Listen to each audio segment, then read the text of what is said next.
Donc nous saluons tous les saints partout dans le monde. Que la grâce et la paix de notre Dieu vous soient multipliées dans le nom de Jésus-Christ.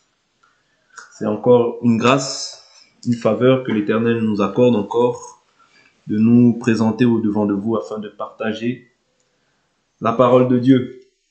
Donc c'est un privilège. Dieu a renouvelé en nous la vie, le mouvement et l'être. Voilà pourquoi nous ne cesserons pas, tant que nous avons le souffle de vie, de pouvoir témoigner de sa bonté, témoigner de sa bienveillance, de sa fidélité, de sa miséricorde, de son amour. Et la Bible nous dit, si vous m'aimez, gardez mes commandements. Et c'est ce que nous sommes en train de faire par la grâce du Seigneur. Nous sommes en train d'évoluer pas à pas sur le thème que nous avions intitulé la crucifixion, une mort lente. Donc, Dieu nous fait grâce. Voilà pourquoi nous témoignerons toujours de sa bonté, nous témoignerons toujours et nous annoncerons toujours l'évangile tant que le souffle de vie nous est donné. Voilà pourquoi nous nous réunissons en ce jour afin de pouvoir encore dispenser cette parole gratuitement, selon qu'il est écrit, vous avez reçu gratuitement, donné gratuitement. Grâce et paix sur tout un chacun. Sans plus tarder, nous allons prendre nos Bibles et nous allons débuter notre enseignement. La crucifixion, une mort lente. Nous avons vu que la crucifixion, pour les chrétiens, symbolise le fait que nous soyons aussi crucifiés avec Christ. De même qu'il a été, parce que la crucifixion, si nous le voyons dans le sens, c'est une mort lente, mais c'est une souffrance aussi qui lui a été infligée. Et l'Écriture, n'oublions pas qu'elle nous dit que tel il est lui, tel nous sommes aussi, nous étant dans ce monde. Vous voyez, c'est-à-dire qu'il n'est pas dit que forcément nous allons être crucifiés. Il n'est pas dit forcément que nous allons être crucifiés comme ça, comme Jésus l'a été. Mais nous prenons part. C'est-à-dire que quand nous avons mis la main à la charrue, nous ne pouvons plus regarder derrière. C'est-à-dire que les souffrances qui ont été celles de Jésus deviennent aussi les nôtres. Pourquoi ? Je vous ai toujours dit que ce n'est pas à cause de toi, parce que toi tu es petit, parce que toi tu es grand, parce que toi tu as ceci ou cela. Non, ce n'est pas les persécutions ici. Il faut comprendre qu'elles ne sont pas liées à quoi que ce soit qui est charnel. Non, les persécutions ici sont dues au fait que nous ayons revêtu l'esprit de sainteté. Ok ? L'esprit de sainteté qui va faire en sorte que, comme Jésus l'a déclaré devant Pilate, il a dit « Mon royaume n'est pas de ce monde, n'est pas d'ici-bas. » Ok ? C'est-à-dire que lui, Jésus, son royaume est d'en haut, mais pas d'ici-bas. C'est-à-dire qu'il y a deux royaumes. Il y a le royaume des cieux et il y a le royaume de la terre. Voilà pourquoi, quand toi maintenant, tu es d'en haut et que tu as revêtu l'esprit de Christ, automatiquement, qu'est-ce qui va se passer ? Comme le monde dans lequel nous sommes est au pouvoir du malin, la chose qui se passe, c'est que, automatiquement, la Bible nous dit, 1 Pierre chapitre 5, verset 8, la Bible nous dit, votre adversaire, le diable, rôde comme un lion rugissant, cherchant qui il dévorera. Résistez-lui comment ? Ferme en la foi. Ouais? C'est-à-dire qu'il rôde, cherchant qui il dévorera. Okay? C'est très important de comprendre ça. C'est-à-dire pourquoi ? Parce que nous ne sommes pas de ce monde. Ouais.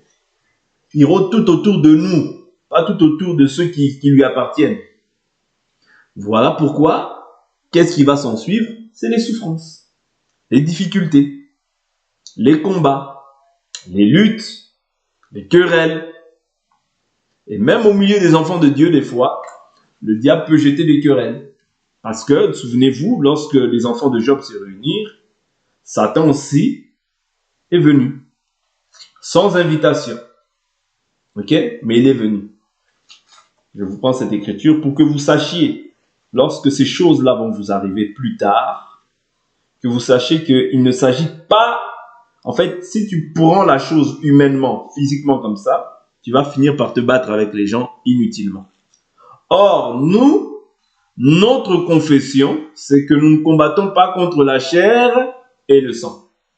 C'est-à-dire, même s'il s'avère qu'un frère ou une sœur est animé d'un esprit où il dit des choses qui ne sont pas bonnes pour te sortir de la volonté de Dieu, toi, tu dois discerner quel esprit, c'est-à-dire quel est l'esprit ou quelle est l'intention par lequel il communique cette parole. Parce qu'une personne peut avoir aussi une parole qui sort de la volonté de Dieu, bien qu'il est frère, bien qu'il peut être aussi rempli du Saint-Esprit, ou bien qu'elle puisse être remplie du Saint-Esprit. Nous sommes des frères, mais nous devons toujours discerner quel est l'esprit qui anime telle personne à tel moment. Je prends une écriture qui me vient à l'esprit. Pierre dit à Jésus, tu es le Christ, le Fils du Dieu vivant. Jésus lui dit, ce n'est pas la chair ni le sang qui t'ont révélé ces choses, mais c'est mon Père qui est dans les cieux qui te les a révélées. Donc là, il est dans la volonté de Dieu. Mais dans la marche, Jésus dit par la suite que oui, le Fils de l'homme doit être, le Fils de l'homme va être. Je prends l'écriture pour ne pas l'écorcher. Je prends l'écriture et je veux revenir sur Job par la suite. Veuillez m'excuser, soyez patient. J'ai beaucoup d'écritures qui me viennent à l'esprit. Mais là, je suis dans Matthieu 16. Matthieu 16. Voilà. Jésus, 16 au verset 21, Jésus commença dès lors à montrer à ses disciples qu'il lui fallait aller à Jérusalem souffrir beaucoup de la part des anciens, des principaux sacrificateurs et des scribes et être mis à mort et ressusciter le troisième jour. Vous voyez, la particularité, ou bien le mot qui est mentionné ici, c'est la souffrance. C'est pourquoi toi aussi, qui as revêtu l'esprit de Jésus, tu vas passer par la souffrance. C'est obligatoire. Celui qui ne veut pas choisir souffrir, il a choisi la mauvaise part. Parce que nous, notre part, nous souffrons aujourd'hui pour être consolés demain.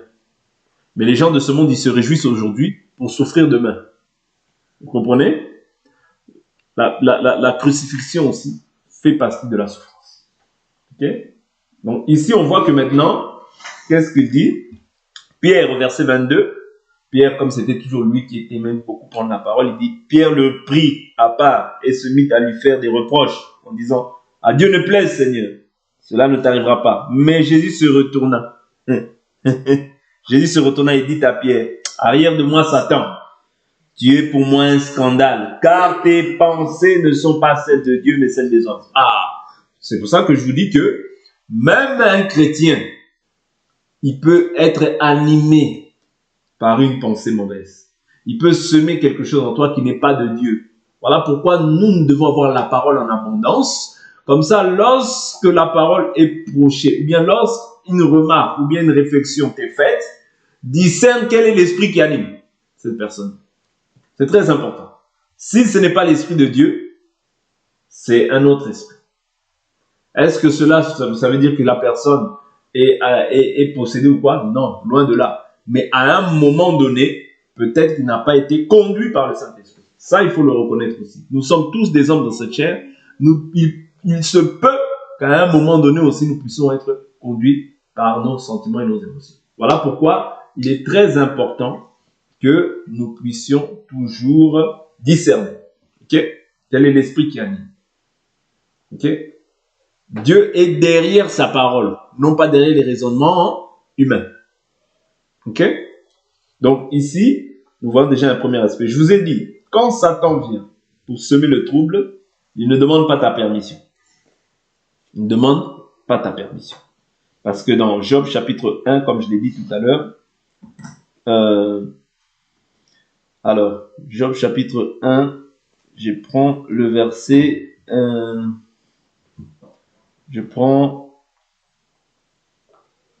verset chapitre 2. Job chapitre 2, verset 1. Or, les fils de Dieu vinrent un jour se présenter devant l'Éternel, et Satan vint aussi au milieu d'eux se présenter devant l'Éternel. Vous voyez? Satan vint aussi devant eux. Ok? Donc, c'est très important de comprendre que Satan ne demande pas l'invitation. Or, nous, la Bible nous dit, approchez-vous du trône de la grâce, afin d'être secourus et de trouver un secours opportun. Mais que quand nous prions, nous nous approchons de Dieu. Vous voyez? C'est-à-dire que Satan peut être aussi là, même quand je dis là, pas forcément, mais même dans les pensées, dans les réactions, dans les agissements, dans un acte qu'une personne peut poser, à ce moment-là, comme nous savons que l'ennemi, qu'est-ce qu'il fait? Selon Éphésiens chapitre 6, la Bible nous dit « Prenez toutes les armes de Dieu afin de tenir ferme dans les mauvais jours. » Éphésiens 6, prenez ces écritures-là, c'est très important pour votre foi. Pour votre foi, ça vous permettra de ne jamais lutter contre les individus et de savoir que mon combat n'est pas avec l'homme. Éphésiens 6, verset 10. Au reste, fortifiez-vous dans le Seigneur et par sa force souveraine. Revêtez-vous de toutes les armes de Dieu afin de pouvoir tenir ferme contre les manœuvres du diable. On parle des manœuvres, c'est-à-dire qu'il y en a plusieurs.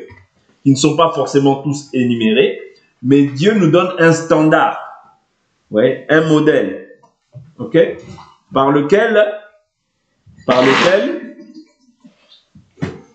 nous saurons en fait discerner, ouais, par lequel nous saurons discerner, ok, par lequel nous saurons discerner de quel esprit est animée telle ou telle personne à tel moment, ok, c'est très important. Voilà pourquoi il nous dit prenez toutes les armes de Dieu afin de tenir ferme contre les manœuvres du diable. Les manœuvres, il y en a plusieurs. Ok? Les manœuvres, il y en a. Ok? Donc, il dit, car nous n'avons pas à lutter contre la chair et le sang. Comme je le dis, notre combat n'est pas contre X, contre Y. Notre combat est contre qui? Notre combat est contre qui? Mais contre les principautés, contre les pouvoirs, contre les dominateurs des ténèbres d'ici-bas, contre les esprits du mal dans les lieux célestes. C'est-à-dire qu'un enfant de Dieu ne combat pas contre un individu, mais contre les esprits. Okay? Même si tu traverses des moments de souffrance, comme je vous ai dit, la crucifixion, c'est une douleur. Vous voyez, c'est une douleur que nous pouvons endurer quant à la chair. J'avais pris la crucifixion comme étant aussi la chose que tu n'arrives pas par moment à abandonner, okay? Et auquel tu dois être crucifié. Et je vous ai dit qu'il nous sommes tous saints, nous sommes déclarés saints par l'esprit de sainteté quand nous avons revêtu le Saint-Esprit. Mais je vous avais parlé du fait que dans la marche dans laquelle nous sommes, il y a plusieurs types de croyants. Il y a les jeunes enfants, les petits enfants, les jeunes gens, les pères, les maîtres et les jeunes enfants. Ouais. C'est-à-dire il y a toute cette classification-là qui nous est donnée pour que nous sachions en fait, nous avons qui en face de nous. Ouais. Que tu saches à qui tu parles. Est-ce que tu parles à un petit enfant? Est-ce que tu parles à un jeune gens? Est-ce que tu parles à un père? Pourquoi je dis ça? Parce que Jean nous a aidés. Ce n'est pas la même recommandation qu'il faut aux petits-enfants et la même recommandation qu'il faut aux pères. Je prends cette écriture. Et tous, au devant de Dieu, nous sommes des petits-enfants. Tous. Okay? Mais les recommandations ne sont pas les mêmes. Je prends 1 Jean chapitre 2.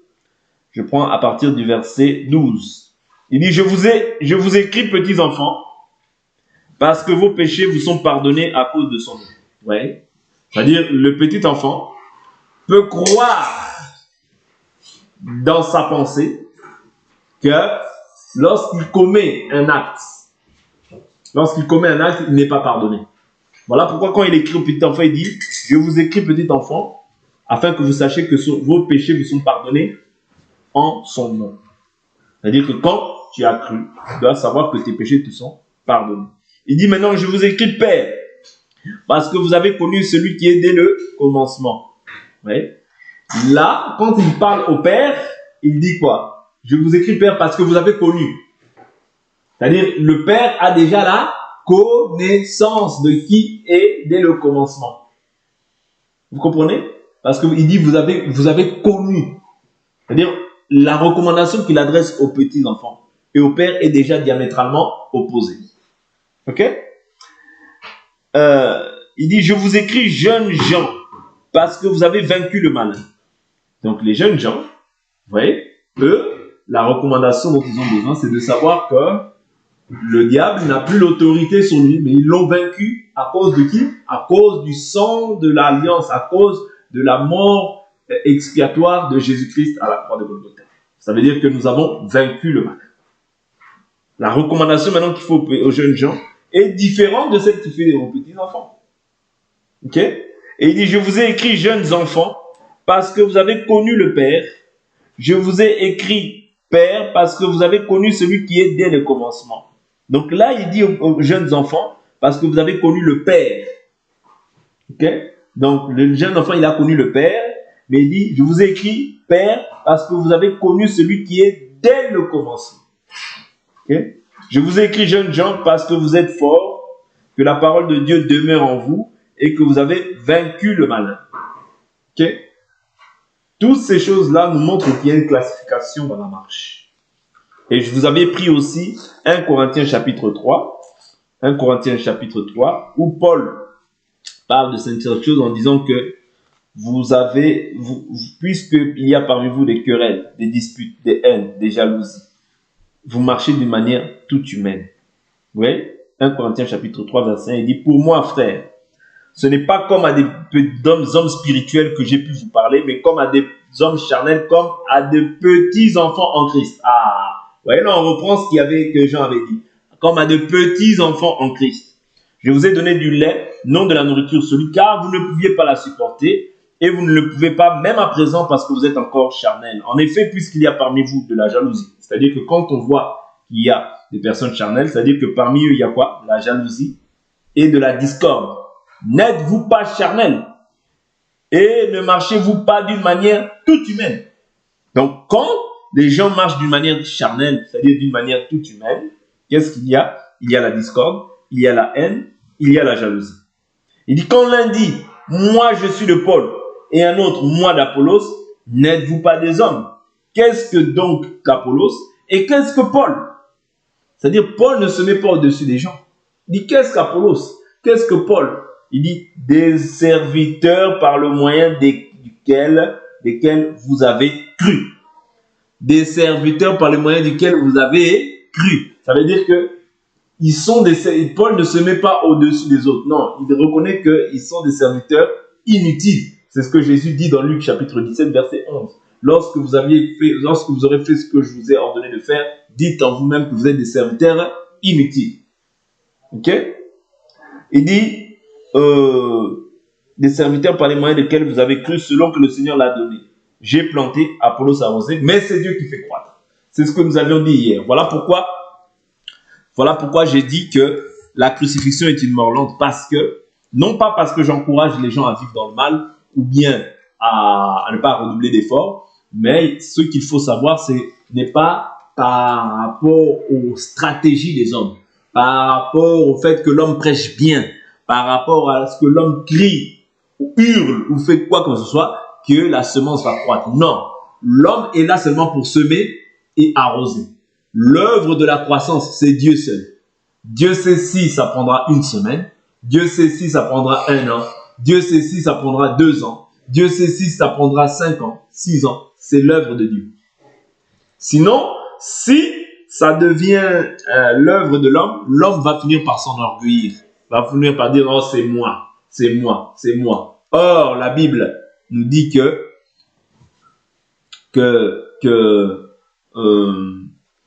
voilà, qu'as-tu que tu n'aies reçu? Si tu l'as reçu, pourquoi te glorifies-tu? Déjà, dans un premier temps, ça c'est un premier élément. Mais la gloire, l'honneur, la louange, la puissance doit revenir à Dieu seul.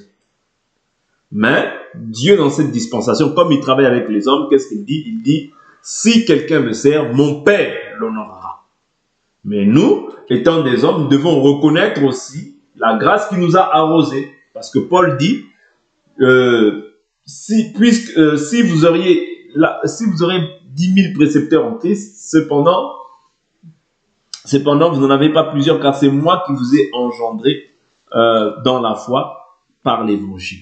Vous comprenez? C'est-à-dire, Paul, ici, est en train de reconnaître que c'est lui qui a fait l'œuvre dans leur vie pour qu'ils reçoivent l'évangile. Mais, en réalité, Paul est un instrument inutile, mais celui qui fait croître ce que Paul a mis en eux, c'est Dieu.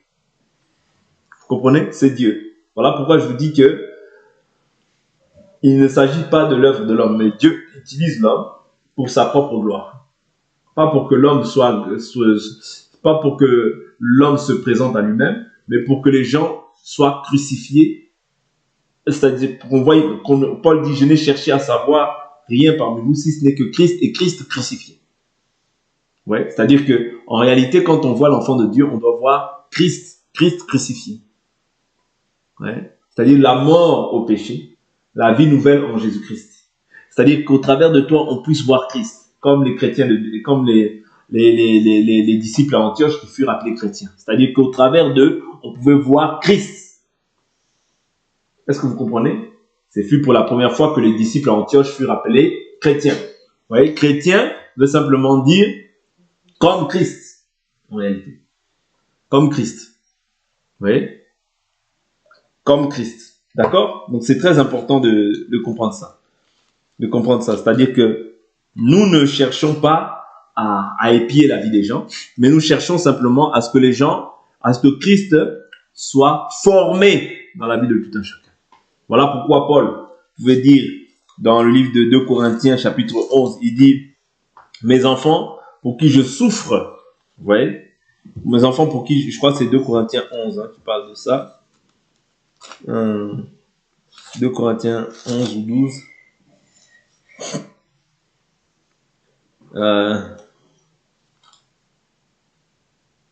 Alors,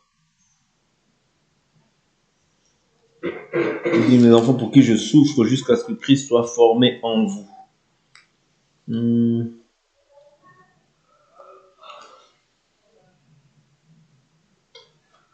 Alors. Je prends l'écriture. Je vais prendre l'écriture qui est à peu près semblable à celle-ci. Où il dit, je suis jaloux de vous d'une jalousie de Dieu, parce que je vous ai fiancé à un seul époux pour vous présenter au Christ comme une vierge pure. Vous voyez? Pour vous présenter au Christ comme une vierge pure. Alors.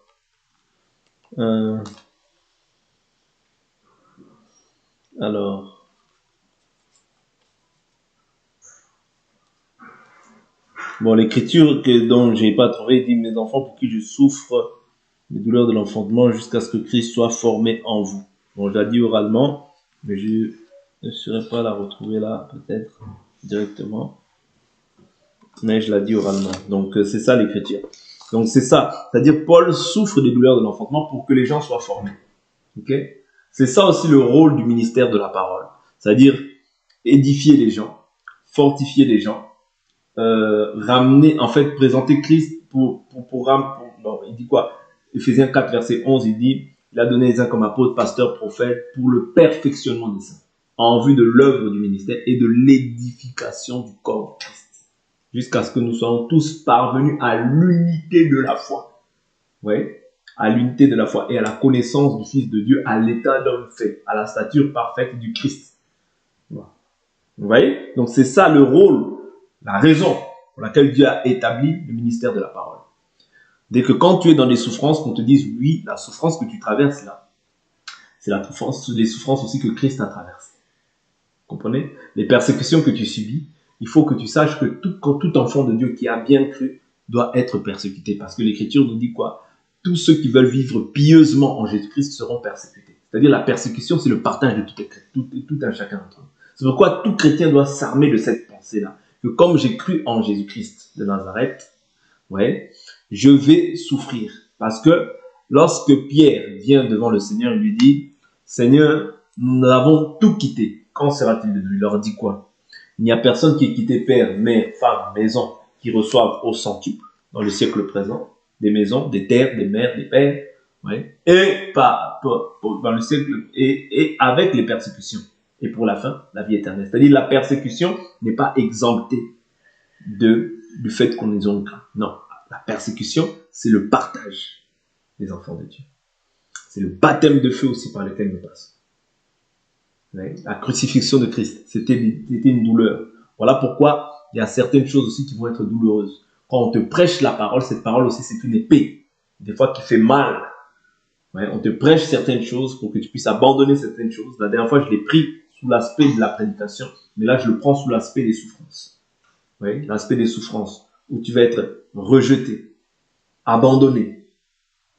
Ok? Tout ça, c'est parce que tu te charges de ta croix. Tout ça, c'est la persécution que Christ met en toi. Que Christ a placé en toi à cause de l'esprit de sainteté. Ouais. Comme tu n'es pas de ce royaume, sache que Dieu veut te tailler pour te donner la forme qui lui plaît. Parce que nous sommes l'argile entre les mains du potier. C'est-à-dire que Dieu veut te donner une forme. Dieu veut te donner une forme. Quand Dieu te prend, ce n'est pas pour te donner pour que tu aies la même forme. Non, c'est Dieu veut maintenant te tailler, te façonner. C'est-à-dire que tu aies la forme que lui veut. C'est comme ça que tu seras bon pour le royaume. Parce que Dieu, quand il te prend, tu es informe et vide. Tu es une terre informe et vide. Ok? Tu es une terre informe et vide. Et lui, il dit que la lumière soit et la lumière fut. C'est-à-dire la lumière qui est la parole de Dieu. Cette parole vient habiter en toi. Tu deviens maintenant une lumière. Mais maintenant, Dieu doit te tailler. C'est pour ça que je vous ai dit que tu es saint à cause de cette lumière-là qui vient habiter en toi. Ok? Cette lumière-là vient habiter en toi. Mais maintenant, il y a le travail qui doit s'opérer par le Saint-Esprit et par la parole. Voilà pourquoi on nous parle du renouvellement de l'intelligence dans l'homme intérieur. Quand toi, maintenant, tu vas être rejeté, abandonné des hommes, tu ne vas pas comprendre dans un premier temps. Voilà pourquoi Dieu dispose, c'est-à-dire Dieu précède au-devant de toi des ministres de la parole pour que tu puisses comprendre en fait que si je traverse telle situation, c'est par rapport à ça. C'est-à-dire que le travail du renouvellement de l'intelligence va s'effectuer au niveau de ton âme. Quand tu vas voir que les gens vont te rejeter, t'abandonner, tu ne comprendras pas. Tu diras, ben oui, on te dira que ben oui, ben Jésus aussi a été abandonné. Jésus aussi a été passé par la crucifixion, la mort. Oui. Tout ça, c'est quoi? C'est-à-dire, toutes ces choses qu'on fait, c'est pourquoi? L'enseignement qu'on fait, c'est pourquoi? C'est pour éduquer ton âme à vivre d'une manière nouvelle, à vivre maintenant en nouveauté de vie et à comprendre en fait comment est-ce que tu dois te comporter dans la maison de Dieu. Comment est-ce que tu dois agir vis-à-vis des enfants de Dieu, vis-à-vis des gens de ce monde. Comment est-ce que tu dois te comporter? C'est-à-dire, c'est pourquoi l'enseignement est crucial et important dans la vie des enfants de Dieu. Celui qui rate l'enseignement, il aura des carences. Voilà pourquoi il faut aimer cette parole. Ouais. Ça te permettra en fait de gagner du temps. Ça te permettra de gagner du temps et ça te permettra en fait de comprendre assez facilement les situations qui m'arrivent. Dans les difficultés, je me comporte comment? Je baisse les bras ou je glorifie Dieu? Parce que les apôtres ont subi des souffrances. 40 coups moins 1, ils ont été frappés. Ils ont été mis en prison, torturés. Mais pour autant, ils n'ont pas abandonné. C'est ça, la crucifixion. C'est-à-dire que comme ils sont morts au monde, ils ne considèrent plus leur vie, mais ils considèrent en fait le royaume. Et le royaume qui vient habiter en nous, maintenant, c'est-à-dire nous sommes conduits par cette lumière. Nous sommes conduits par le Saint-Esprit qui habite en nous. Voilà pourquoi Paul pouvait dire, quoi? Je prends l'écriture, Philippiens. Il dit, je considère tout comme de la boue, afin de gagner Christ. Ouais. Il considère tout comme de la boue. Pourquoi? Afin de gagner Christ. Ça, c'est Philippiens qui parle de ça. Prenons Philippiens rapidement.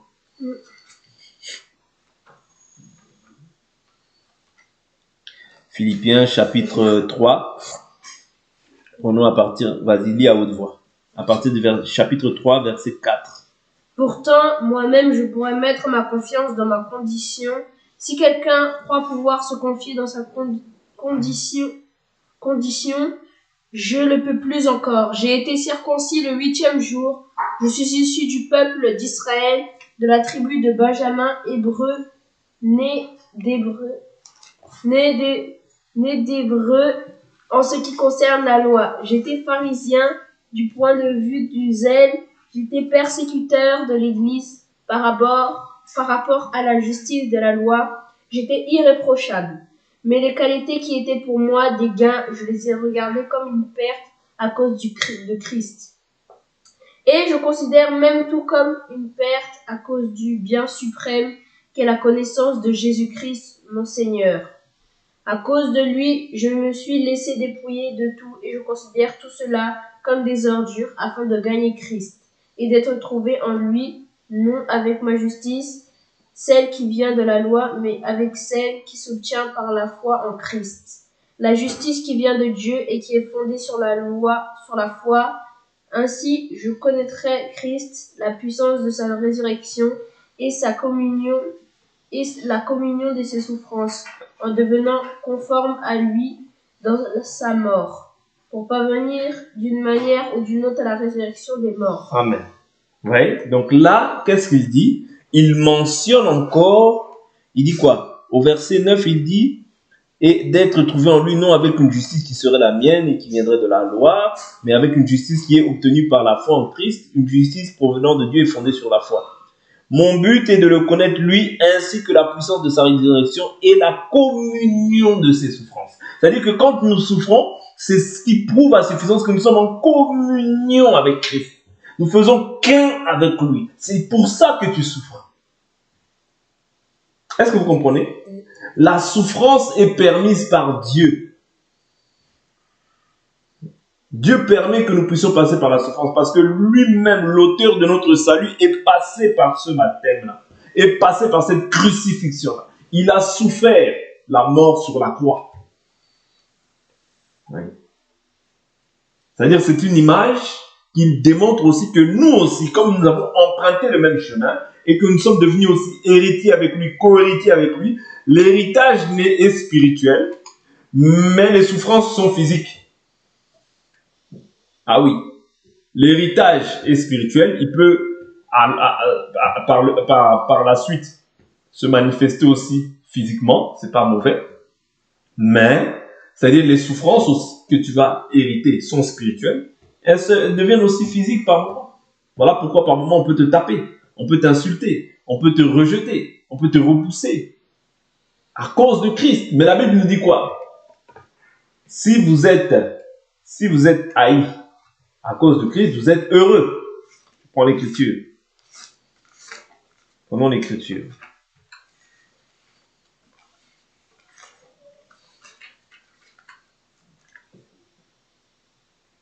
Alors, 1 Pierre chapitre 4. Je prends à partir du verset 12. Bien-aimés, ne soyez pas surpris de la fournaise qui sévit parmi vous, pour vous éprouver comme si vous arrivait quelque chose d'étrange.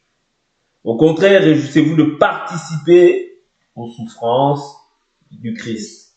Au contraire, réjouissez-vous de participer aux souffrances du Christ. C'est-à-dire, l'enfant de Dieu, quand les souffrances sont là, il doit se réjouir. Oui. Les souffrances sont là, mais toi, tu dois te réjouir. Je comprends pourquoi Paul, lorsqu'il était en prison, il pouvait louer Dieu. Ouais. Il pouvait louer Dieu. Pourquoi? Parce qu'il a compris.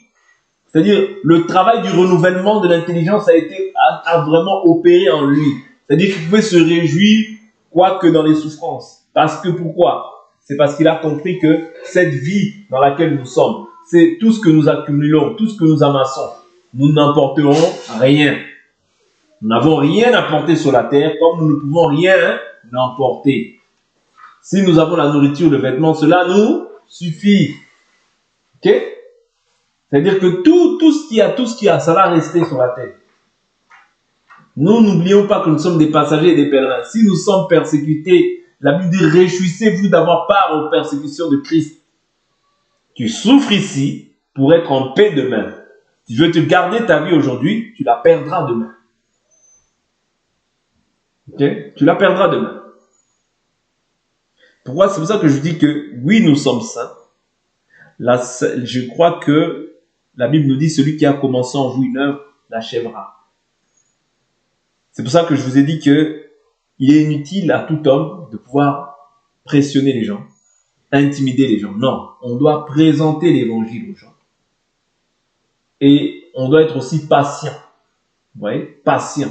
Parce que notre Dieu est riche en bonté, lent à la colère. Et Dieu est aussi patient avec nous chaque jour. Il est patient. Il nous corrige, il nous éduque. À chaque pas, il nous éduque. Pourquoi? Pour que nous puissions être parfaits. Parce que si je suis parfait aujourd'hui, je n'ai plus rien à faire sur la terre. Mais comme il y a encore des défauts, Dieu me garde. D'ailleurs, tant que nous sommes dans ce corps, la Bible nous dit que nous sommes éloignés du Seigneur. Nous serons parfaits que lorsque nous allons rentrer dans la gloire. Quand je dis que nous serons parfaits à tout point de vue, c'est lorsque nous allons revêtir un corps de gloire, un corps sans péché. C'est là où il n'y aura plus le péché, la haine, la méchanceté, les querelles, les jalousies, tout ça. Mais tant que nous sommes dans cette chair, il y a encore des faiblesses. Mais maintenant, est-ce que j'insiste sur ça? Est-ce que j'incite les gens maintenant à vivre dans le mal? Loin de là. La grâce de Dieu, titre là-bas nous reprend, nous dit, la grâce de Dieu, source de salut pour tous les hommes, a été manifestée, nous enseignant à renoncer à l'impiété, au désir du monde. Ok? Donc, c'est ça, un enfant de Dieu. Mais il faut savoir que la sanctification est progressive. De même que la mort est immédiate, mais chez certains, c'est-à-dire il y a encore on peut trouver encore des choses qui ne sont pas encore pleinement à la gloire du Seigneur, mais cela ne fait pas de cette personne une personne que Dieu a rejetée. Non. Oui. Cela ne fait pas de cette personne une personne que Dieu a rejetée. Loin de là. Si Dieu a misé, il t'a scellé du Saint-Esprit, c'est pour que tu puisses le voir. Ok? Armons-nous de cette pensée-là. Pourquoi? Pour que la miséricorde et l'amour soient toujours la fondation de chacun d'entre nous. Et que nous n'ayons pas des sentiments d'animosité. Vous voyez? Parce qu'aujourd'hui, nous voyons beaucoup plus des comportements pharisiens, vous voyez, que des comportements chrétiens. C'est-à-dire un comportement chrétien, c'est un comportement qui cherche toujours le bien du frère, qui cherche toujours à récupérer son frère, qui cherche toujours à gagner son frère ou sa sœur qui s'est éloigné. Parce que nous sommes un corps. Si un membre manque au corps, la douleur va se faire ressentir. D'une manière ou d'une autre, la douleur va se faire ressentir parce que nous sommes un corps. Et le corps, lorsque tous les membres sont à leur poste, tu verras que le corps est dans la joie. Ouais. Le corps est dans la joie. Mais quand tous les membres ne sont pas à leur poste, tu verras qu'il y aura un manquement d'une manière ou d'une autre quelque part. Ouais. Donc Dieu nous appelle à vivre réellement de cette manière-là. Ok? J'avais pas fini l'écriture dans 1 Pierre chapitre 4. Donc il dit au contraire, réjouissez-vous de participer aux souffrances du Christ, afin de vous réjouir aussi avec allégresse lors de la révélation de sa gloire. Vous voyez, tu souffres aujourd'hui, mais demain tu es dans le repos. Vous voyez? Si tu n'acceptes pas les souffrances de Christ, demain tu ne seras pas avec lui. Jésus dit, je vais prendre encore une autre écriture qui va nous éclairer encore sur ça. Si vous êtes outragé pour le nom de Christ, vous êtes heureux, car l'Esprit de gloire, l'Esprit de Dieu repose sur vous. Vous voyez? Que nul de vous ne souffre comme meurtrier, comme voleur, comme malfaiteur, ou comme se mêlant des affaires d'autrui. Okay? Mais si c'est comme chrétien, qu'il n'enregistre pas, qu'il glorifie plutôt Dieu à cause de ce nom, car c'est le moment où le jugement va commencer par la maison de Dieu. Okay? Donc c'est très important de comprendre que tu es heureux quand tu souffres pour Jésus.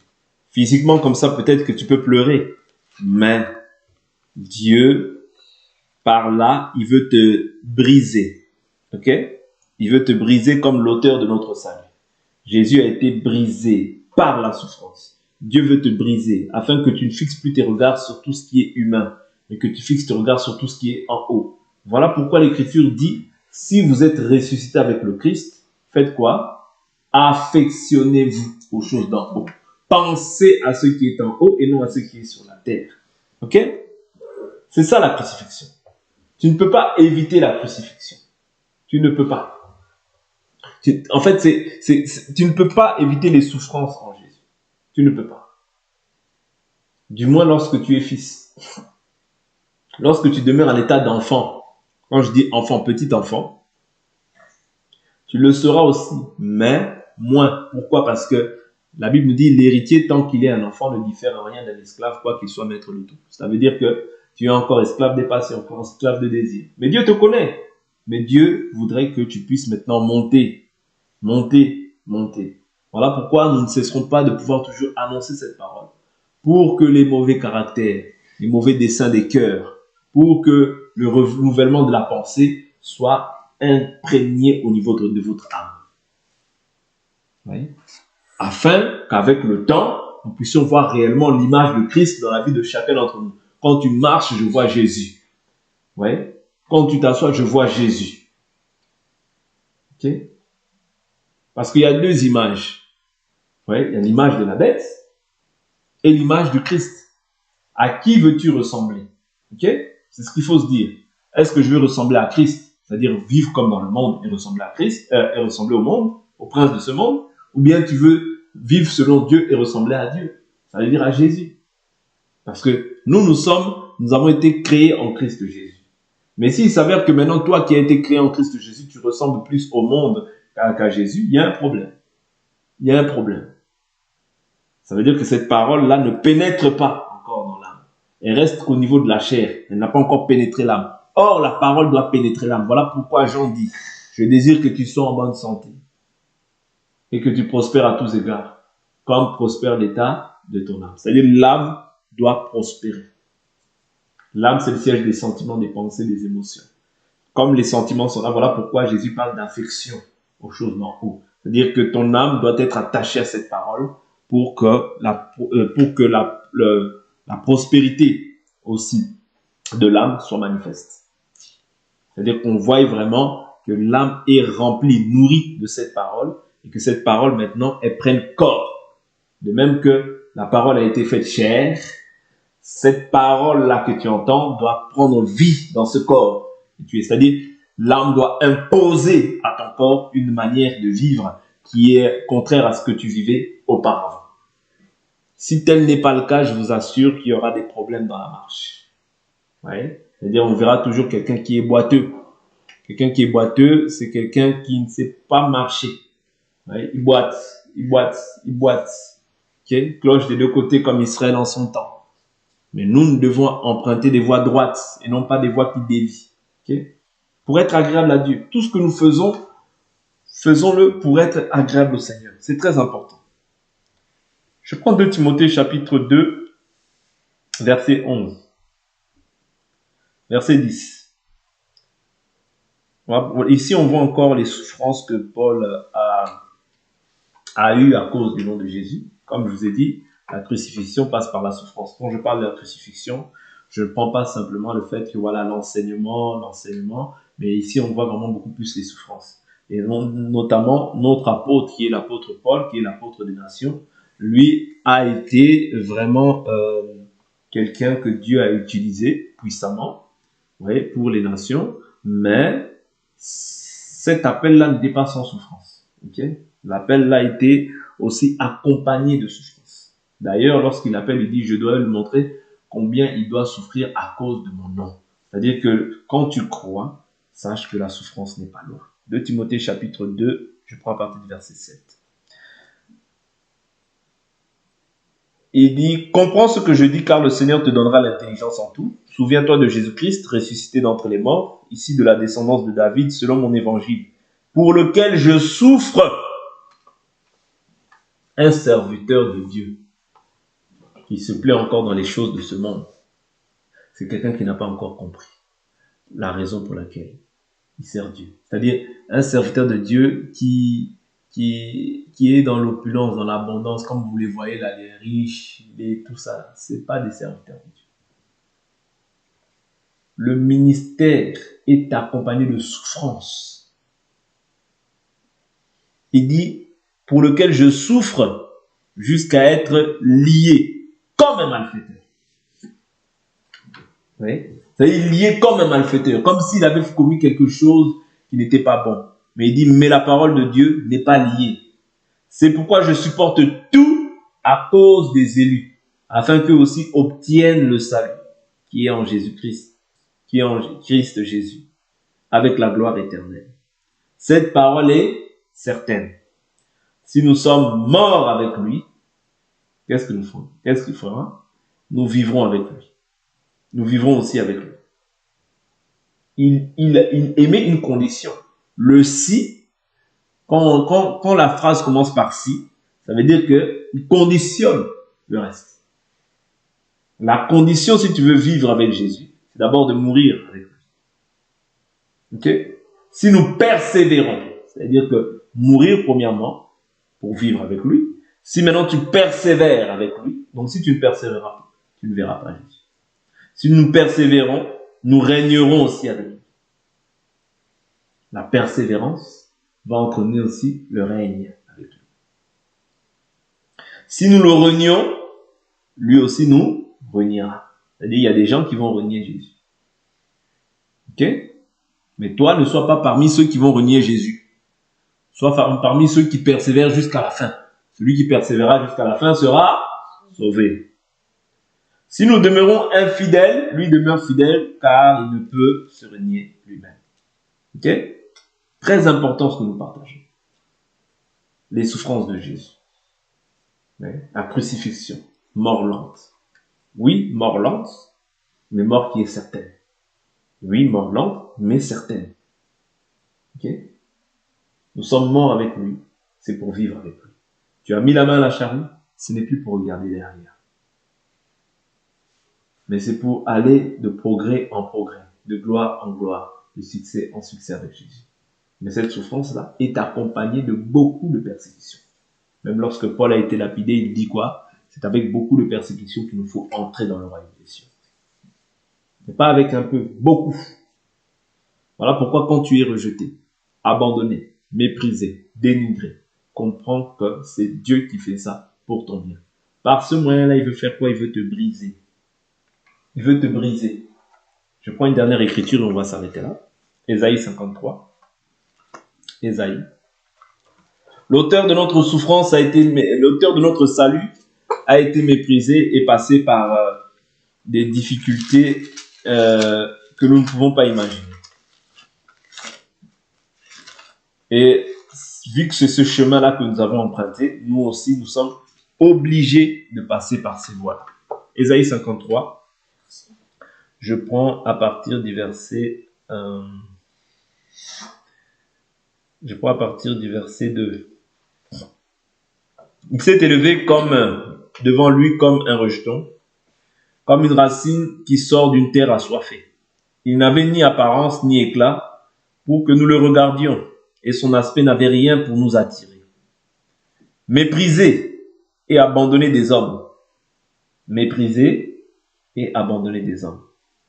Homme de douleur et habitué à la souffrance. Vous voyez? S'habituer à la souffrance, ce n'est pas quelque chose de facile parce que la chair n'aime pas la souffrance. Donc quand tu dois t'habituer à la souffrance, ce n'est pas quelque chose de facile. Pourquoi? Notre royaume n'est pas d'ici-bas. N'oubliez pas, c'est seulement pour ça. Notre royaume n'est pas d'ici-bas. Semblable à celui devant qui l'on se voile la face. Il était méprisé. Nous ne l'avons pas considéré. Ces choses-là doivent s'accomplir dans ta vie. Pourquoi? Parce que Dieu veut établir le brisement dans ta vie. Certes, ce sont nos souffrances qu'il a portées. C'est de nos douleurs qu'il s'est chargé. Ce sont nos souffrances qu'il a fait quoi? Qu'il a portées. Et c'est de nos douleurs qu'il s'est chargé. Dieu s'est chargé de tes douleurs. Et nous l'avons considéré comme atteint d'une plaie. Comme frappé par Dieu et humilié. Ouais, frappé par Dieu et humilié. Mais il était transpercé à cause de nos crimes. Ouais, s'il a été transpercé, c'est à cause de quoi? De nos crimes, de nos fautes à nous, de nos péchés. Ok? Transpercé à cause de nos crimes. Écrasé à cause de nos fautes. Le châtiment qui nous donne la paix est tombé sur lui. Et c'est par ses meurtrissures que nous sommes guéris. Nous étions tous errants comme des brebis, chacun suivait sa propre voie. C'est pourquoi l'Écriture dans Romains chapitre 5, verset 8 nous dit quoi? Romains chapitre 5, verset 8 dit quoi? Il nous dit, en ceci Dieu prouve son amour, alors que nous étions encore païens, Christ est mort pour nous. Ok? Il dit, chacun suivait sa propre voie, et l'Éternel a fait retomber sur lui la faute de nous tous. Il a été maltraité, il s'est humilié, et n'a pas ouvert la bouche. Semblable à l'agneau qu'on mène à la boucherie. À une brebis muette devant ceux qui l'attendent, il n'a pas ouvert la bouche. Il a été emporté par la violence et le jugement. Dans sa génération, qui s'est soucié de ceux qui étaient retranchés, de la terre des vivants, à cause des crimes de mon peuple, ouais, de la plaie qui les avait atteints, autrement dit du péché. Okay? On a mis sa tombe parmi les méchants, son sépulcre avec le riche, quoiqu'il n'ait pas commis de violence, et qu'il n'y ait pas eu de fraude dans sa bouche. Il a plu, et je vais m'arrêter là, il a plu à l'Éternel de le briser par la souffrance, après s'être livré en sacrifice de culpabilité. Il verra une descendance et prolongera ses jours. Et la volonté de l'Éternel s'effectuera par lui. Vous comprenez? Il a plu à l'Éternel de le briser par la souffrance. Voilà pourquoi je vous dis que tout enfant de Dieu, ayant cru en conformité avec la parole, à la parole du moins, doit passer par ce même chemin-là. Ok? Le chemin de la crucifixion. Même si aujourd'hui tu es encore dans des passions, dans des désirs charnels qui font la guerre à l'âme, mais tôt ou tard, Dieu doit te faire passer par ces souffrances-là. Parce que quand tu passes par ces souffrances-là, c'est là que maintenant, c'est comme l'or lorsqu'il passe par le feu, c'est là qu'il prend sa vraie valeur. De même aussi, toi, tu passes par ces souffrances-là afin de ne plus réfléchir, agir comme tu agissais autrefois, mais agir en nouveauté de vie. Donc Dieu le permet pour que tu sois un homme fait et parfait en Christ. Que la paix du Seigneur et sa bonté soient notre partage tout au long de cette nuit. Nous allons nous stopper ici pour aujourd'hui et nous allons prier.